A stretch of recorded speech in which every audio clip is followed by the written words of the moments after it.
Entonces, en esta mañana, mis hermanos, yo quiero motivarlos de una manera muy especial para que no caigamos en el lazo del diablo, no caigamos en el lazo del diablo, porque hemos venido hablando de algunas de las obras del enemigo y principalmente quiero acentuar una de las obras del enemigo que si permitimos que llegue a nosotros, nos va a robar la bienaventuranza, nos va a robar la bendición, nos va a quitar el privilegio de poder gustar en carne propia la bondad, la misericordia, la buena voluntad de Dios para nosotros. Entonces, por eso es que creo tan importante la charla del día de hoy. Y es porque yo quiero que a cada uno de los que estamos aquí, la bienaventuranza nos alcance.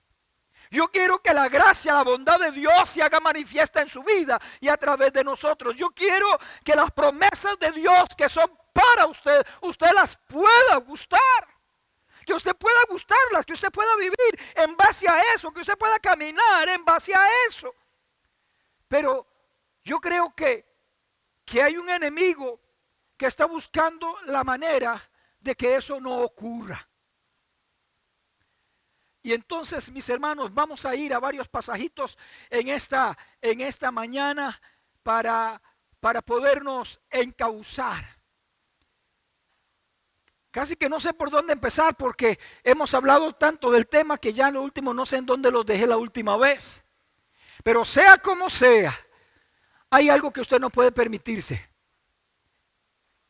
¿Están conmigo todos ya? Ahora sí. ¿Sí? Número 1, usted no puede permitir que el enemigo lo distraiga, le quite la atención de lo que verdaderamente es importante. Ahora, ¿cómo lo hace el enemigo? Vamos a dialogar, ya vamos a leer un par de pasajes. ¿Cómo lo hace el enemigo? Lo puede hacer de varias formas, pero hay una manera que es la abrupta, la tosca, y es incitarnos con cosas que ya de por sí nosotros ya dejamos. Y entonces difícilmente, o sea, sí se puede, pero difícilmente vamos a caer de buenas a primeras en asuntos de ese tipo, hechicería, fornicación, estas cosas que ya, gracias al Señor, hemos sido libres de eso. Amén. En otro tiempo anduvimos en estas cosas y todo, y por naturaleza y demás, pero ya no, ¿verdad? Entonces hay cosas en las cuales ya el enemigo no le va a ser tan fácil hacernos caer. Entonces nos lleva al punto donde, espero darme a explicar, nos lleva al punto, ¿están conmigo? Nos lleva al punto donde lo que estamos haciendo, ¿cómo decirlo? No es ni tan re malo, pero tampoco es tan re bueno. No sé, voy a irme explicando. Entonces nos lleva al punto donde lo que usted podría hacer, no hay un elemento así como lo suficientemente fuerte como para que a usted lo conmueva, ¿verdad? Y usted diga, no, por aquí no, esto y lo otro, sino que nos lleva muy suavecito en cosas que están puestas sobre la mesa de los hombres. ¿En qué mesa dije que estaban? Que están puestas en la mesa de los hombres, donde ahora, mesa de los hombres, vea que dije mesa de los hombres, donde ahora nos están explicando y nos están dando evidencias de que no son malas, sino que más bien responden en la mesa de los hombres, otra vez, en la mesa de los hombres, que más bien estas cosas responden legítimamente a necesidades legítimas del hombre. Y si algo responde a una necesidad legítima de un hombre, no puede ser malo. Nadie diga amén porque lo ponemos en disciplina. Por eso dije como 3, 4 veces en la mesa de los hombres. Porque muy sutilmente están tratando de darnos a entender que hay cosas que por años fueron malas catalogadas aún culturalmente como malas, pero ahora se nos presenta todo un mover todo un mover psicológico, social, y tratan de argumentarnos de tal forma que cuando usted se sienta en la mesa de los hombres y dialoga con ellos, argumenta con ellos, tenga cuidado.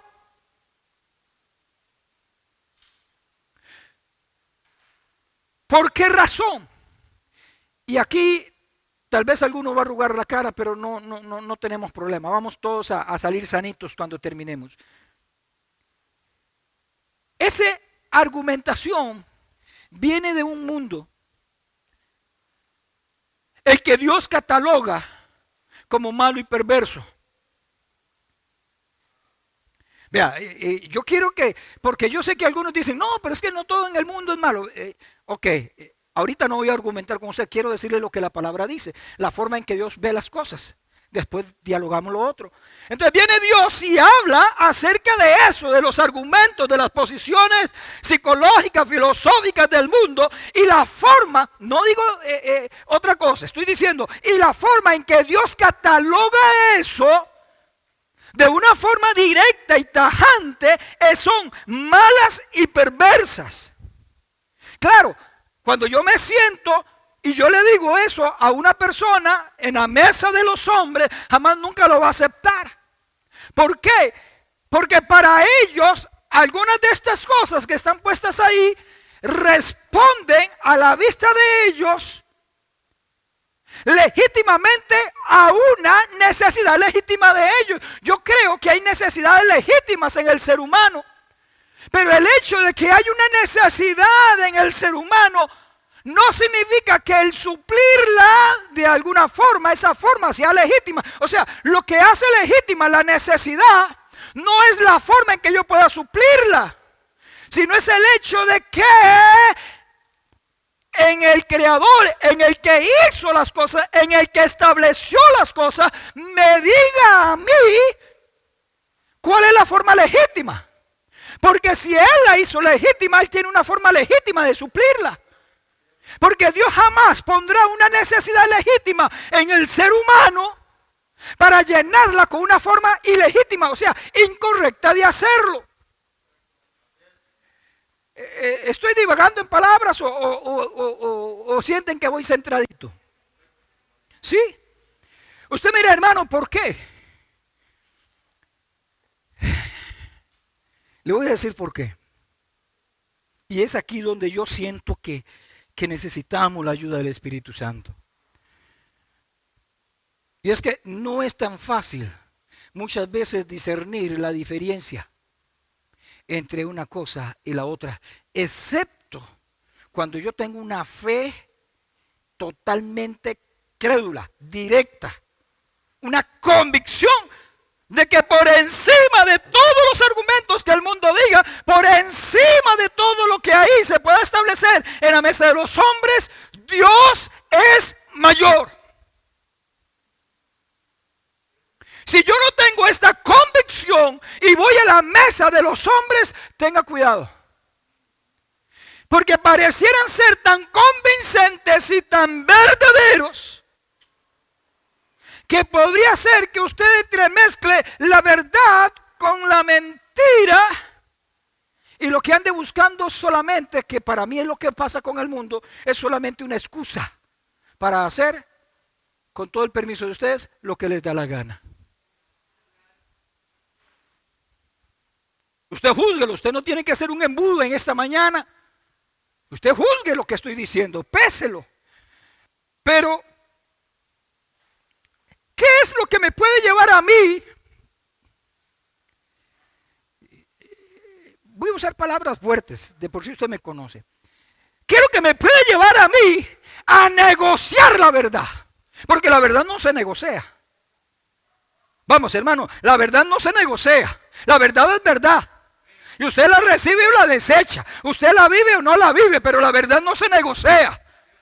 No hay argumento humano, no hay argumento en la mesa de los hombres que tenga suficiente peso y tenga suficiente valor como para que yo pueda negociar la verdad. No hay otra cosa que a mí me pueda hacer libre que la verdad. Y si yo quiero ser libre y permanecer en la libertad, no puedo negociar la verdad. ¿Están conmigo? Eso es fuerte. Eso es fuerte. Pero hay un elemento que para mí se vuelve fundamental para poder tener ese carácter de no negociar la verdad. ¿En dónde? En la familia. No negociar la verdad en dónde? En el trabajo. No negociar la verdad en dónde? En el barrio. No negociar la verdad donde me ven. No negociar la verdad donde no me ven. La verdad no se negocia. La verdad se recibe y se obedece o se desobedece.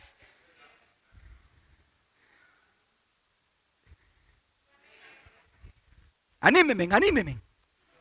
El asunto es este: que hay una estrategia del enemigo donde usted sin saberlo podría llegar a negociar la verdad. Ay, ay, ay. Si hubieran sabido lo que iba a decir, no me invitan a predicar.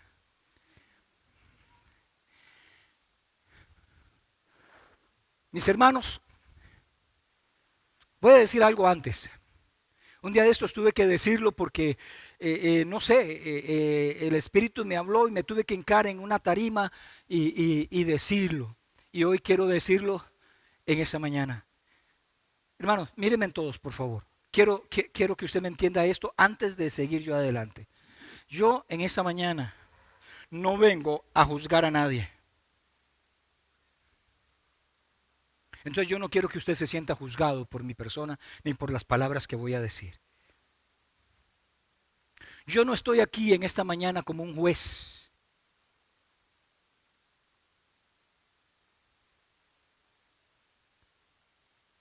Pero quisiera en alguna medida, si el Espíritu actúa, poder ser un atalaya, pero no un juez.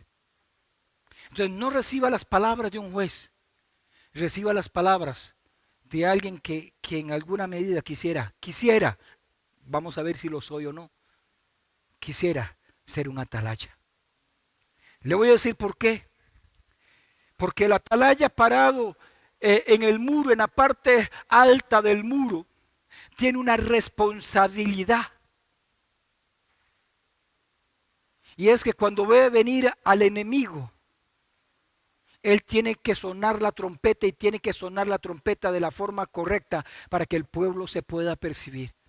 Porque si no lo hace, yo entiendo eso, hermano, si no lo hace, cada uno va a morir, el que muera va a morir por su propia imprudencia. Pero la vida de todos los que mueran de una u otra manera van a ser demandadas de la atalaya, porque para eso está puesto ahí. No quiero ser juzgado de nada, pero en esta mañana me siento un atalaya. ¿Están comprendiendo lo que quiero decir?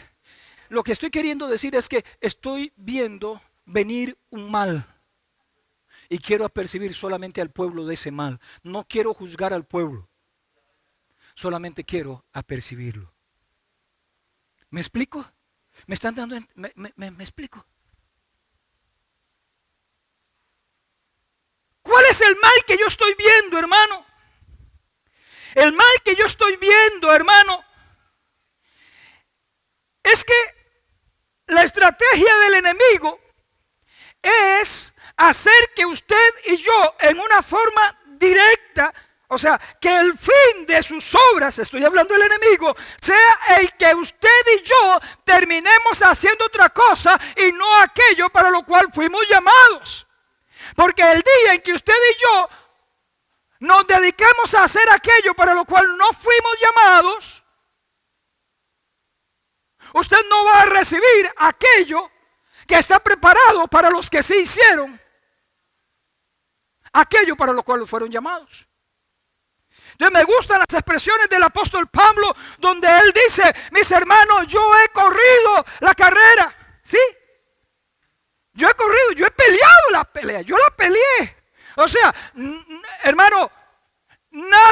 recibir galardón, pensando de que no hay carrera, no hay pelea, ni hay que guardar la fe. No, hay una pelea que hay que pelear. Y es una pelea a muerte. Hay una carrera que hay que correr y se tiene que correr de una forma legítima. Hay una fe que más que condiciones, más que mandamientos, es una fe que tiene que ver en una forma más directa con nuestra confianza nacida de una genuina relación con Dios. Nadie que no conozca a Dios puede confiar en un Dios que no le ve. La única manera de poder confiar en Dios que no le vemos es intimando, es entrando en comunión, en relación con Él por medio de la acción del Espíritu Santo en nuestra vida, por medio de la revelación de la palabra a nuestra vida. Nadie confía en alguien que no conoce. Entonces se vuelve Jesús del pasaje de Juan 8 y le dice: ustedes no conocen a mi Padre y por eso no reciben la verdad que yo les estoy diciendo. Entonces ellos, para excusarse, para justificarse, dicen: nosotros nunca hemos sido esclavos de nadie. ¿Cómo no van a ser esclavos de alguien si no reconocen la verdad y solamente la verdad los hace libres? ¿Cómo, teniendo la verdad frente a ellos, no pueden reconocerla? La única manera de no poder reconocer a Jesús y darle el lugar que se merece, la única manera de no reconocer a Jesús y de no darle lugar, mis hermanos, es que no tengamos ni la menor intención de obedecer lo que estamos escuchando. Amén. ¿De qué sirve un atalaya que se pare en la parte de arriba y esté apercibido las 24 horas del día, los 7 días de la semana, y ve venir al enemigo y suena la trompeta? ¿De qué sirve de que el hombre esté ahí parado cada minuto de su vida con la trompeta dispuesta y que suene con el sonido correcto, si en el momento en que oímos no obedecemos? De nada sirve. Ahí estaba la atalaya, ahí estaba la trompeta, ahí estaba la verdad y no la querían recibir. Porque atentaba, escuche, porque atentaba de una forma directa a su vida cómoda. Ellos no querían ser incomodados. Y cuando oían la verdad los incomodaba y entonces tenían que andar buscando pretextos y justificaciones para poderse mantener en el lugar donde estaba. ¿Cuál es la estrategia del enemigo? Hermano, es ponernos en una posición de comodidad.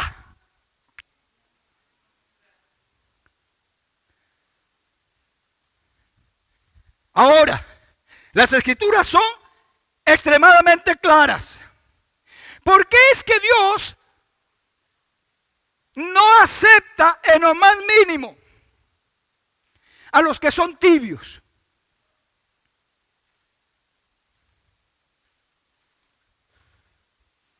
Hice la pregunta. Levanten bien la mano porque no los estoy viendo. Mentira, sí los estoy viendo. Bueno, voy a contestar yo, ya que no están muy animados.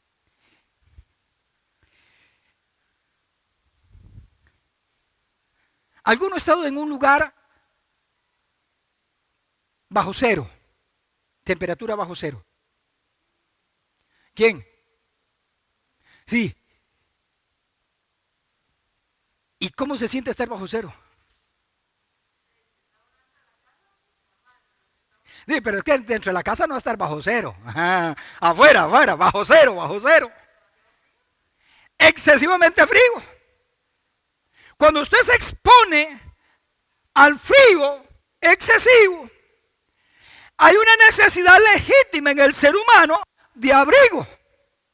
Entonces usted busca cómo abrigarse. ¿Sí? Muy bien. Ella lo dijo. ¿Quién ha estado en una temperatura de 40 o más de 40 grados? 30, 35. Sí, dígame. Ok, sí. ¿Qué le pasó a usted?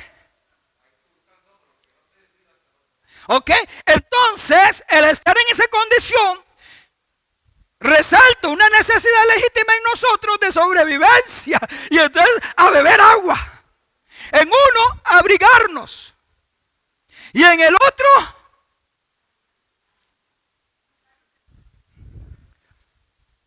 pero el que está tibiecito, que no tiene ni frío ni tiene caliente. Ayúdenme. ¿Alguno ha estado?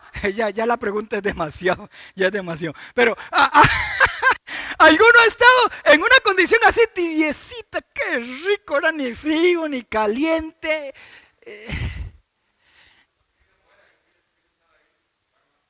¿Por qué Dios? ¿Por qué a Dios le repugnan los que desarrollan una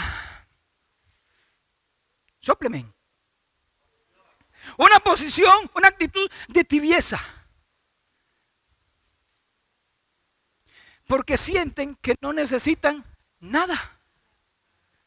No hay nada que los mueva, no hay nada que los inquiete, no hay nada. Más bien, esa posición los hace quererse sentir como más. Qué rico, ¿verdad? Que vengan, no, es que aquí estoy calientito. Y si llega alguien medio frío, uy, no me toque. Y si llega alguien bien caliente, ay, guácalas. Aquí donde estoy bien. Aquí donde estoy no tengo necesidad de nada. Aquí donde estoy me podría quedar así. Hermano, el que tiene oídos oiga. Me podría quedar así toda la vida. El que está bajo cero no se podría quedar así toda la vida, como si no estuviera pasando nada. El que está a 35, 40, 50 grados no se puede quedar ahí porque se muere. Cualquiera de los dos se muere. Pero el que nunca siente que se muere es el que está tibiecito. Ese no tiene necesidad de nada ni de nadie. Entre menos lo molesten, mejor. Entre menos tenga que hacer, mejor. Entre menos tenga que moverse, mejor. Entre menos tenga que hablar, mejor. Entre menos tenga que hacer, 1000 veces mejor. ¿Sabe cuál es la posición que el enemigo quiere llevarlo a usted?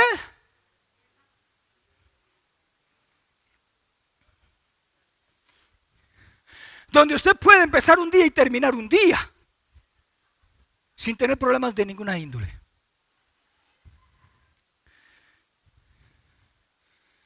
¿En dónde quisiera verlo a usted, Satanás? Ahí. ¿Por qué? Porque ahí tenemos, escúcheme, la sensación, tenemos una sensación de que no tenemos necesidad de nada. Pero no es cierto.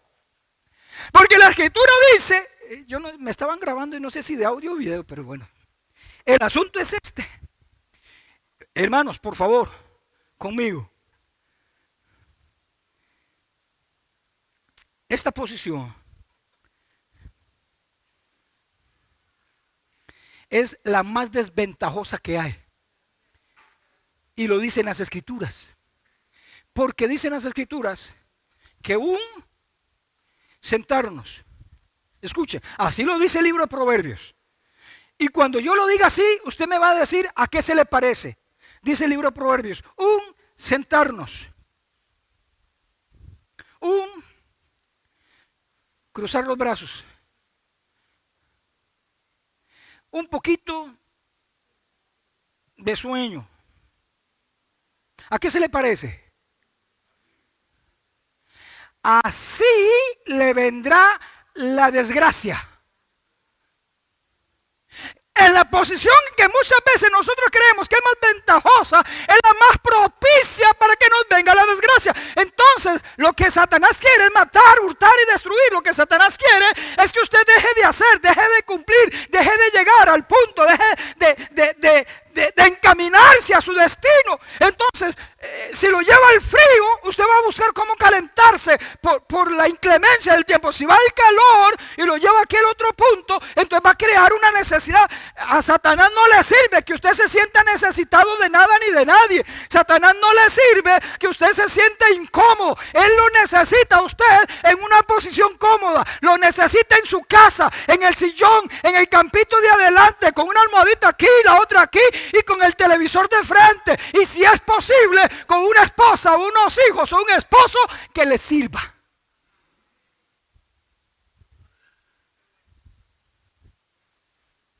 Que Dios me perdone por haberlo dicho. Estoy hablando de un espíritu indiferente hacia las cosas de Dios. Hermano, no hay mayor privilegio. Escúcheme, escríbanlo en las tablas de su corazón. No hay mayor privilegio para el ser humano que servir al Dios vivo.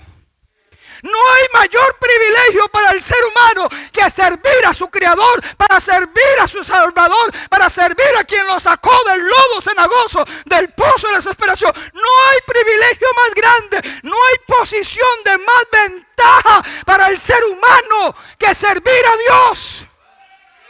Escúcheme eso, por amor a usted, a su familia y por amor a Dios. No hay lugar más ventajoso para el ser humano que servir a Dios.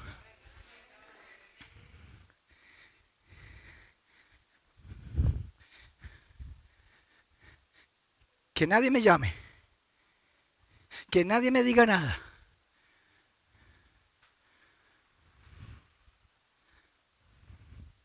Así es como viene la desgracia.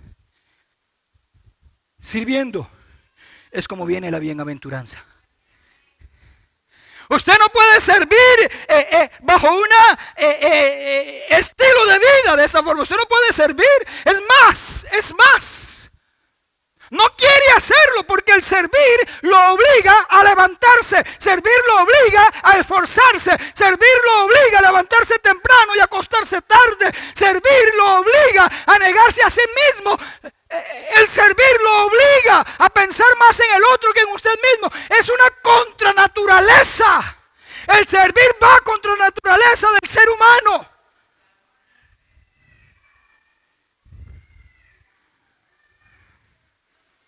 ¿Aló? Hermano, un espíritu indiferente, un espíritu tibio, no puede, voy a decirlo así, va a afectar toda su vida. Absolutamente toda su vida.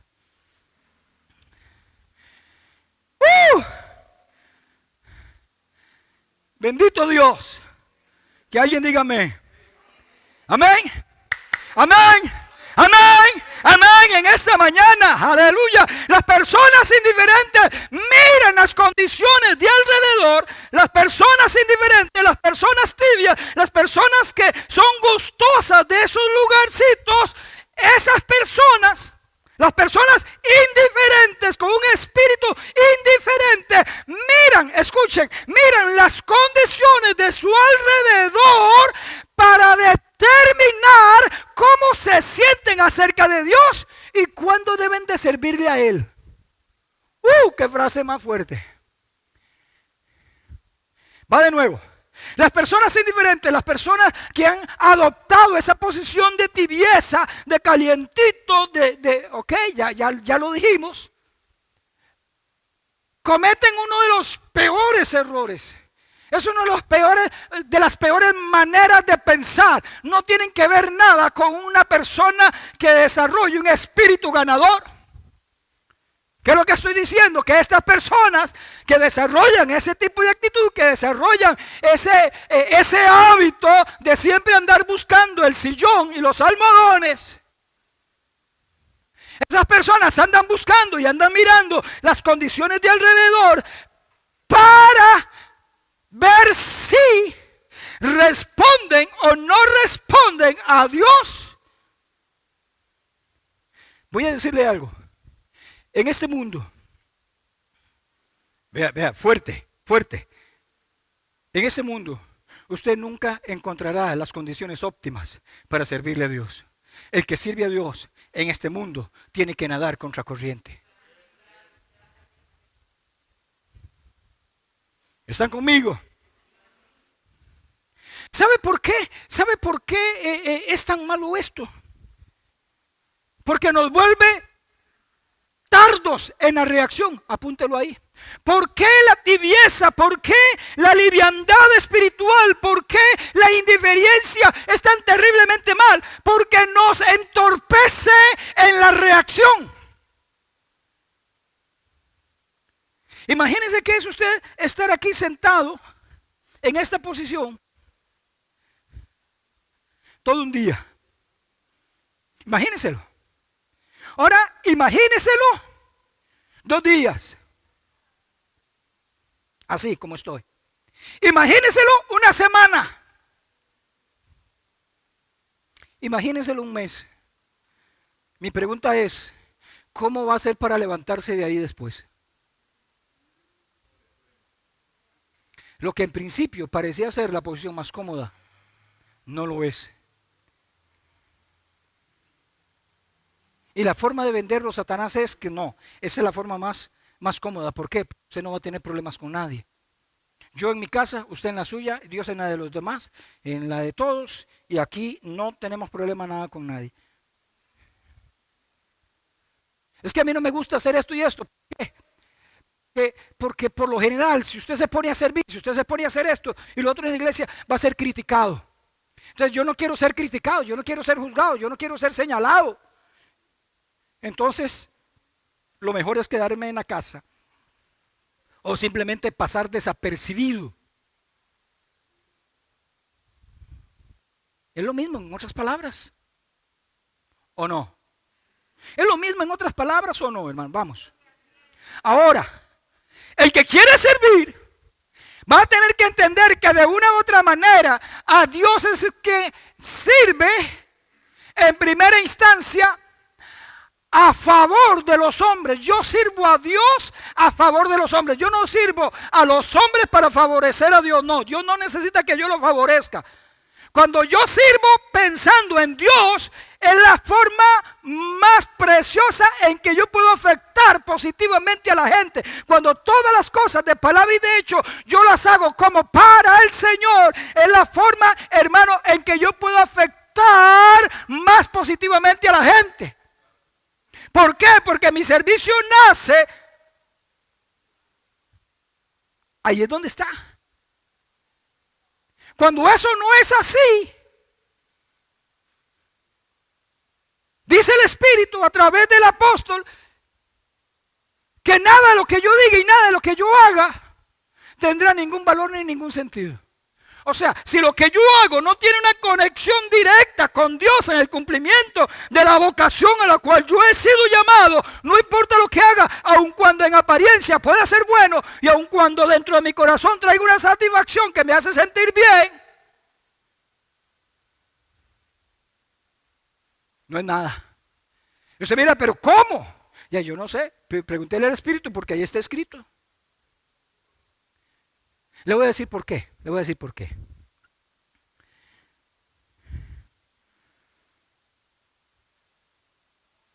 Porque la única manera en que las obras nuestras buenas adquieren un carácter de genuina piedad es que las hagamos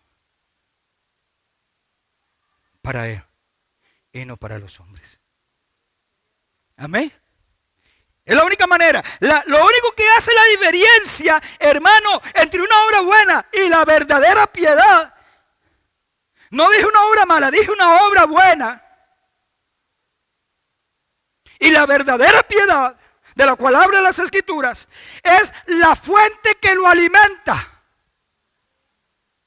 Es el propósito por el cual usted lo hace. Es la razón genuina que a usted lo mueve. Están conmigo, hermano, están conmigo. Lo estoy diciendo de formas diferentes para que lo podamos entender. Si esta reacción mía es alimentada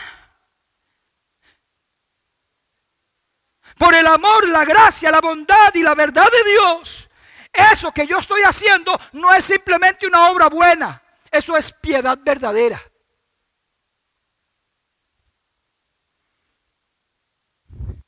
Eso, para aquellos que creen que haciendo obras buenas se pueden salvar.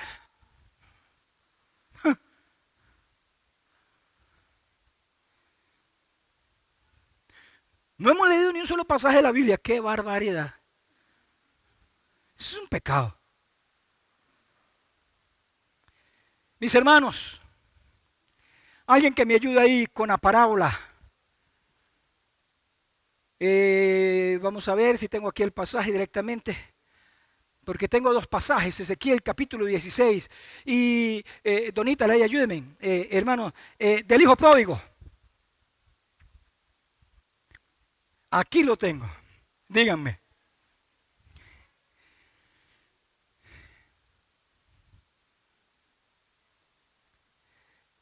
¿Nadie lo encontró? ¿Sí?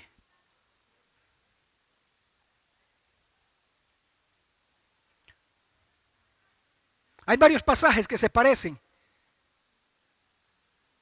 Pero ayúdenme, creo que es con el que está en Marcos. Señor. Lucas 11, del hijo pródigo. Por favor.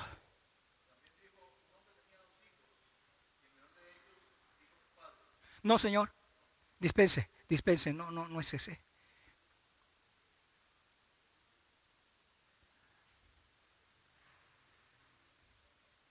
Es porque, hermanos, este pasaje es clave. Más esas computadoras.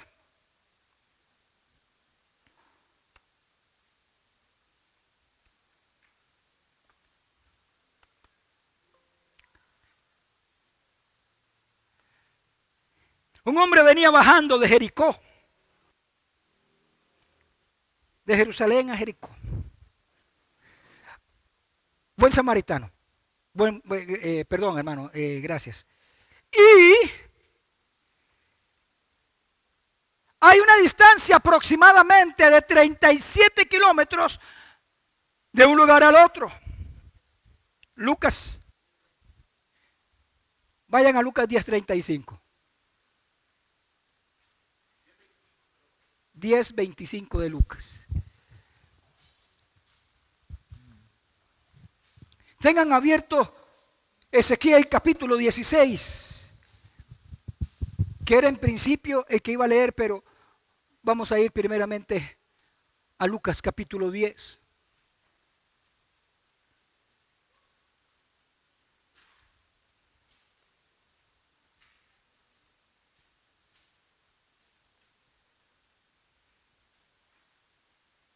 ¿Alguien tiene una computadora que sirva, que la quiera donar al ministerio?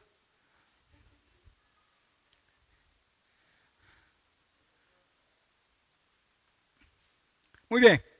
Donita, levante su voz ahí. Hermano, nadie se me desentienda. Perdonen lo atravesadito que soy yo. Ustedes ya me conocen, entonces ya me perdonaron antes de venir. Dice la escritura así: en esto se presentó un experto de la ley y para poner a prueba Jesús le hizo esta pregunta: maestro, tengo que... Perdón, ese no es. He aquí un intérprete de la ley se levantó y dijo para probarle. No es ese tampoco, perdón. Ese es, siga. Sí. Sígalo. Perdón, sí. Del 30. Respondiendo Jesús dijo: un hombre descendía a Jerusalén, a Jericó, y cayó en manos de ladrones, los cuales le despojaron e hiriéndole se fueron, dejándole medio muerto. Aconteció que descendió un sacerdote por el camino y viéndole pasó de largo. Asimismo un levita, llegando cerca de aquel lugar, viéndole pasó de largo. Pero un samaritano que iba de camino vino cerca de él y viéndole fue movido a misericordia, y acercándose vendó sus heridas, echándoles aceite y vino. Y poniéndole en su cabalgadura, lo llevó al mesón y cuidó de él. Otro día al partir sacó 2 denarios y dio al mesonero y le dijo: cuídamele, y todo lo que gastes de más yo te lo pagaré cuando regrese. Muy amable. Mis hermanos, Algunos se estarán preguntando qué tiene que ver esta parábola con lo que venimos hablando.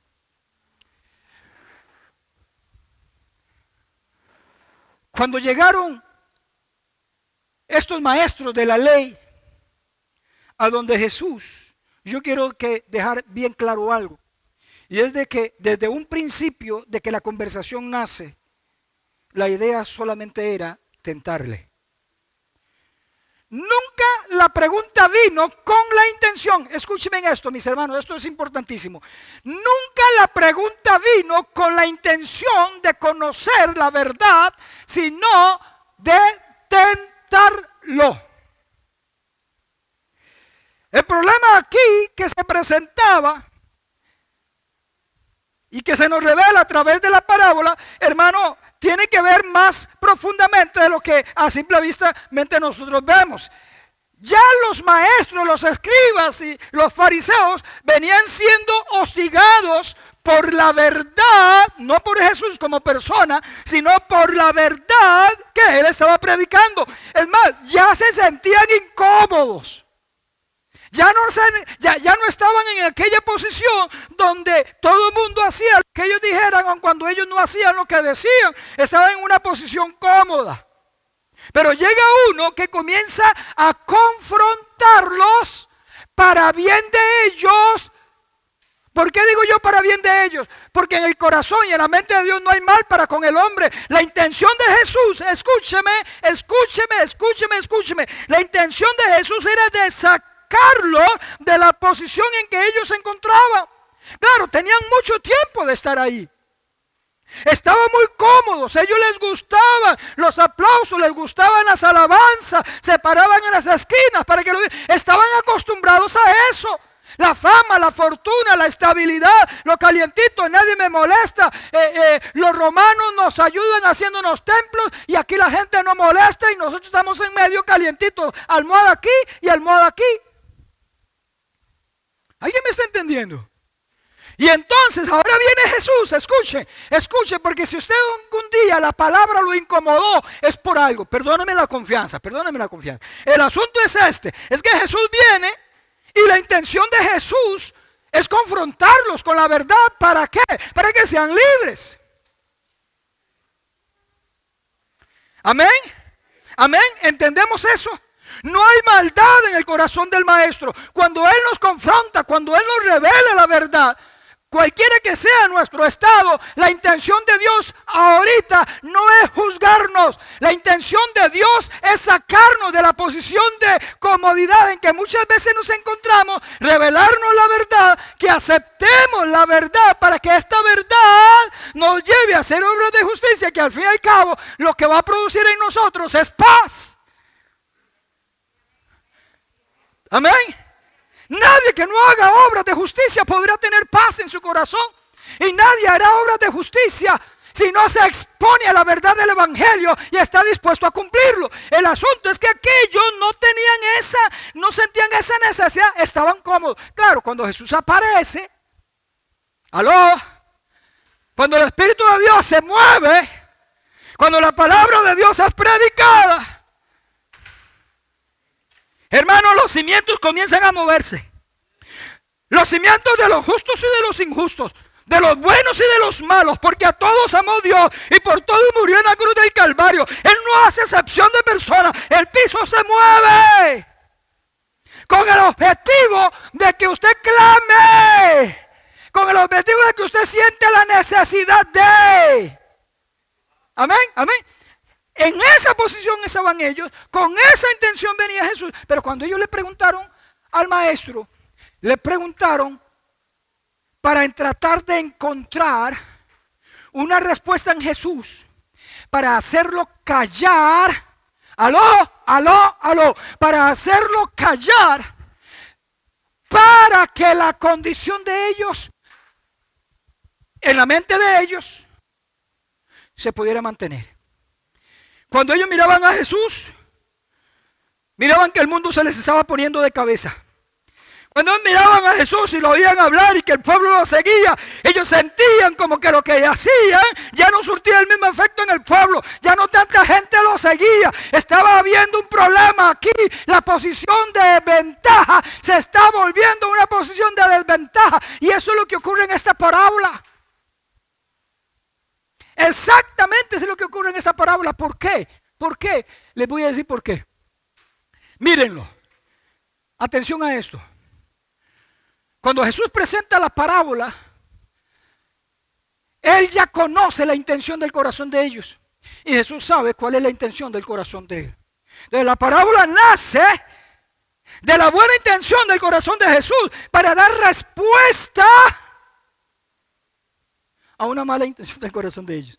Pero con el objetivo, Él ya sabía qué era lo que quería, con el objetivo de que se volviera. Porque muchos, después de ese día, creyeron al Señor. Eso dice la Escritura. Amén. En Juan capítulo 8, en una discusión así parecida, dice, y muchos creyeron. Eso era lo que Jesús quería, que ellos creyeran a la verdad y fueran libres. No hay otra, hermano, por amor a Cristo, escúcheme, no hay otra intención del corazón de Dios de que usted sea libre. No hay otra. De que toda su casa sea salva. De que usted se convierta en una verdadera lumbrera, un camino, hermano, que ayude a muchos a encontrar su verdadero destino. Amén. Yo quiero resaltar esto porque yo veo a un Jesús amoroso con palabras fuertes para tratar de suavizar un corazón. ¿Están conmigo? Un hombre fue atacado, golpeado, le robaron, lo dejaron malherido, casi muerto. Y en eso pasó un maestro de la ley. Y lo miró y pasó de lejos. Después pasó ¿quién? ¿Ah? ¿Y qué pasó con él? Ayúdenme. Pasó de lejos también. Interesantemente, después pasó un samaritano. Aquí no es por casualidad que bajaba un samaritano. Porque judíos y samaritanos no se llevan. El asunto es que pasó un samaritano y miró a aquel hombre. Y yo quiero que me escuchen ustedes esta expresión que está en las Escrituras. Y fue movido a... Vamos, fuerte, fuerte, mis hermanos, fuerte. Y fue movido a... Y fue movido a... Y fue movido a... No deje de decirlo. Y fue movido a... Y fue movido a... Y fue movido a misericordia.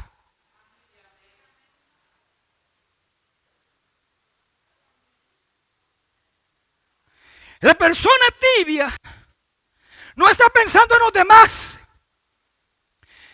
La persona, hermano, que ha desarrollado un espíritu de indiferencia, no está pensando en los demás. Por eso es que es indiferente. Por eso es que es indiferente. ¿Está conmigo? Este hombre bajó, lo miró, y lo que hizo que hiciera, escuche, lo que hizo que hiciera lo que hizo, se sustentaba en que fue movido a misericordia. Había sensibilidad en el corazón de él. No había perdido esa sensibilidad hacia su prójimo, que es la parábola. Y entonces viene la pregunta de los maestros. Escúcheme, hermano, porque ya me pasé del tiempo, pero escúcheme. Véanlo, véanlo, hermano. Espíritu Santo de Dios, ayúdanos en esta mañana. Escúchalo, véalo. Ellos preguntan, maestro, escuchen, maestro, ¿quién es mi prójimo? Ahí es donde nace la pregunta, ahí es donde nace la conversación. De esa conversación, de esa pregunta, es que nace la parábola. O sea, la parábola está dada para responder a la pregunta de quién es mi prójimo. O sea, ¿a quién es el que yo tengo que ayudar? ¿A quién es el que, por quién es el que yo me tengo que mover? ¿Por quién esto y lo otro? Pero hermano, me sorprendió la respuesta de Jesús. Porque Jesús le da vuelta a la pregunta. Entonces, no le responde la pregunta al maestro de la ley, sino que más bien le hace una pregunta, se la devuelve. Era una costumbre, ¿verdad? En aquel entonces era una costumbre propia de ellos. Respondían con preguntas también. El asunto es que Jesús le pregunta: ¿cuál de los tres? No le preguntó. Ese hombre que, escúcheme, ese hombre que está ahí, ¿de quién es prójimo? ¿Ve el pasaje? No. Si no, más bien le pregunta: de los tres que pasaron, ¿quién es el prójimo de aquel hombre? La pregunta es: ¿quién es mi prójimo? ¿A quién debo de hacerle misericordia? ¿A quién debo de hacerle misericordia? Vea que fue movido a misericordia. Entonces la palabra misericordia es clave ahí. ¿A quién debo de hacerle misericordia? ¿Por qué? Porque dentro de la ley habían sus diferencias entre los maestros de aquel entonces, de a quién se le debería de hacer y qué se debería de hacer y cómo se debería de hacer. Bueno, ustedes ya saben eso. El asunto es que entonces aquí se está teniendo como pretexto, porque la intención de ellos era, la pregunta vino para tentarle, para agarrarlo. No había una buena intención. La idea era justificarse. En realidad fue la respuesta de ellos. Entonces Jesús se la voltea. Hermano, vea qué lindo esto. Jesús se la voltea. Y entonces no le responde la pregunta de si ese que está ahí, de quién es prójimo de los tres, sino más bien pregunta: de los tres, ¿quién era prójimo de ese?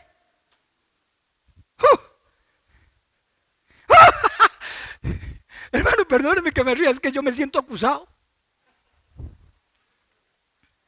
¿Por qué razón? Porque nosotros siempre andamos buscando una justificante para ver si hacemos las cosas o no las hacemos. Perdóneme la confianza.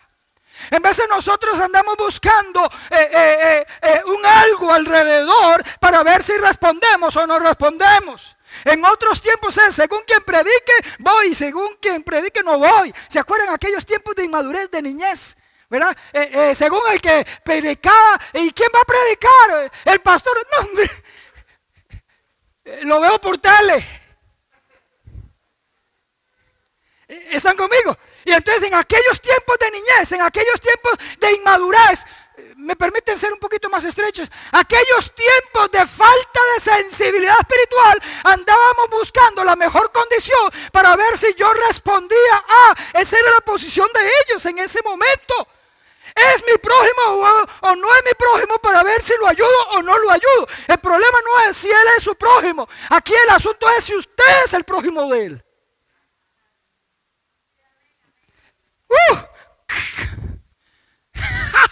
Le cambió la cosa. Las excusas se caen. ¿Por qué? ¿Por qué? Porque la misericordia no tiene que ver con el hecho de quién es mi prójimo. La misericordia tiene que ver si yo soy su prójimo. Porque si yo soy, yo debería de sentir,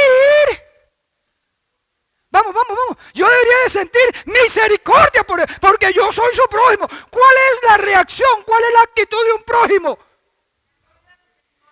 Responder a una necesidad, correcto.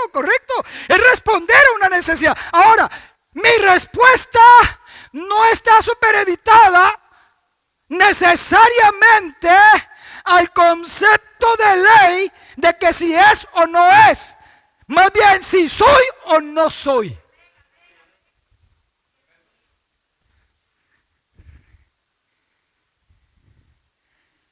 Fuerte. Si no lo sintieron fuerte, no entendieron nada. ¿Por qué? Porque no hay lugar más que traiga más destrucción a la vida espiritual de un ser humano No hay lugar más desventajoso para el Hijo de Dios que el no sentir misericordia.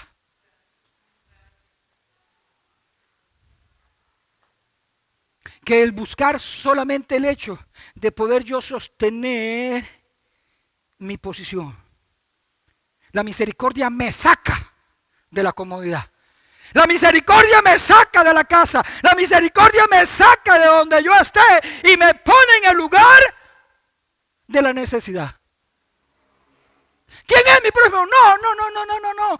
No es quién es su prójimo. Es usted el prójimo de él. Porque si usted es el prójimo de él y ellos respondieron, el que hizo misericordia con él, ese es el prójimo. Bueno, hagan ustedes lo mismo. ¿Por qué le dice hagan ustedes lo mismo? Bendito Dios. Ahora la pregunta, porque ya me van a apagar el micrófono, yo los estoy viendo con ojos feos. La pregunta es, ¿qué tan cómodo está usted? ¿Qué tan calientito se siente? Porque para Dios es mejor que usted sienta frío porque va a buscar abrigo, o que sienta calor porque va a buscar agua, que no se sienta tibiecito porque usted no va a buscar absolutamente nada. Y así, sin buscar nada, sin hacer nada, sin esperar nada, con el menor de los esfuerzos, es como viene la calamidad. Como un hombre armado. Gracias, hermano, muy amable. Viene como un hombre armado. Hermanos, dije que me sentía como un atalaya. Solamente Dios sabrá si lo soy, pero yo me siento en esta mañana, hermano, en la parte alta del muro. Y yo veo, hermano, que ya viene o está en medio de nosotros un enemigo muy sutil, que está convenciendo a propios y extraños de que la razón no la tiene el Espíritu Santo, que la razón la tiene el mundo con todos sus argumentos.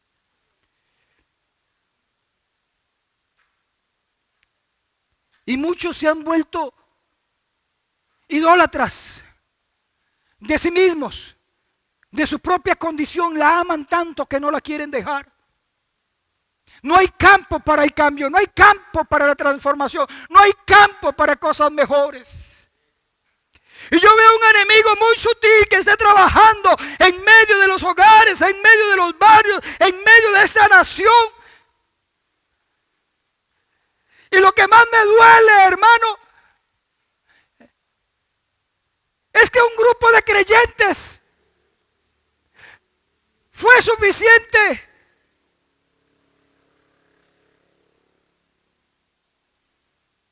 una mal llamada pandemia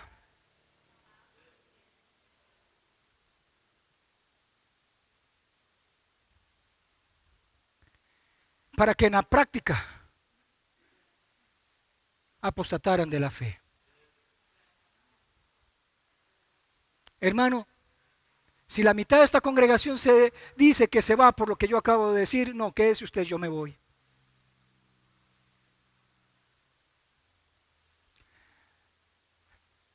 Hay un sentir fuertísimo en mi corazón. Yo sé, hermano, que soy torpe en la forma de hablar, yo lo sé.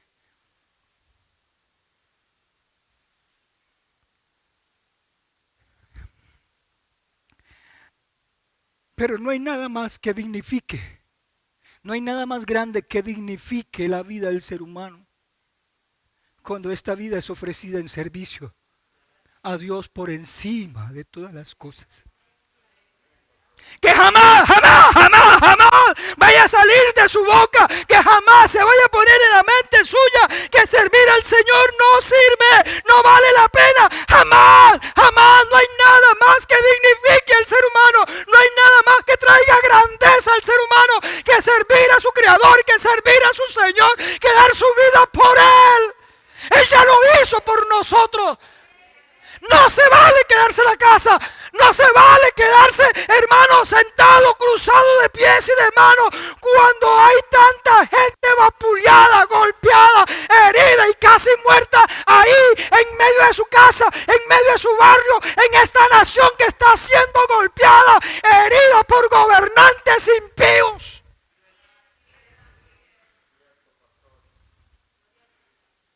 ¿Quién es mi prójimo? No, señores. No piense de esa manera. Acepte la pregunta de Jesús. ¿Es usted prójimo de ellos? Y si usted es prójimo de ellos, haga lo que aquel hizo. Y entonces habrá cumplido el mandamiento. Y su nombre será inscrito en el libro de la vida. Usted forma parte del reino de los cielos. Si usted no es movido a misericordia, yo no lo juzgo. Pero hoy le estoy marcando el camino. No podemos vivir una vida pasiva, tibia. Usted tiene que levantarse. Usted es una lumbrera. Usted es una lumbrera. Usted es una lumbrera. Usted es un atalaya, usted es un profeta, usted es un ministro de Dios, usted es un dignatario del reino de los cielos. Hay una vocación que cumplir, hay una tarea, hermano, que hemos empezado, pero no se ha terminado.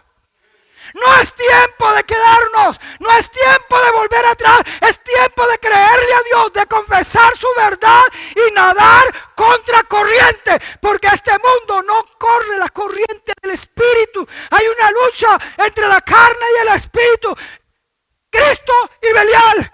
El mundo y el reino de los cielos no caminan por la misma senda.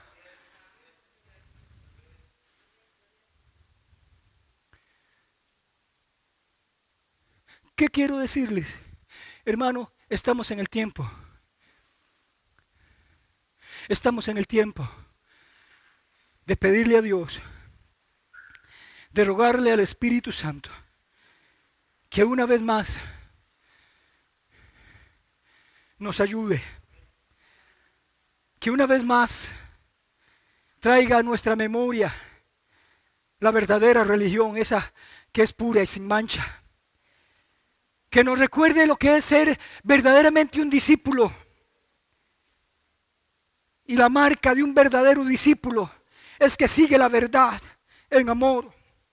Y esta verdad se convierte en un imperativo en su vida de servir.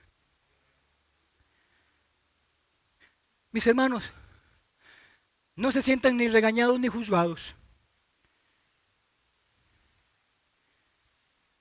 Pero yo veo una nube oscura, muy, muy oscura.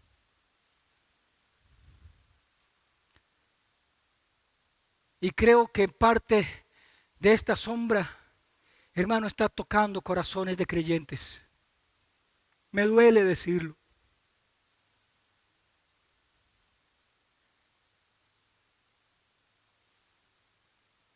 Levántate tú, que duermes. Despiértese. Cumplamos juntos la misión. La vocación a la cual usted ha sido llamado es una vocación de carácter santísima y eterna. Es que, hermano, a usted lo llamó el Señor. No busque excusa.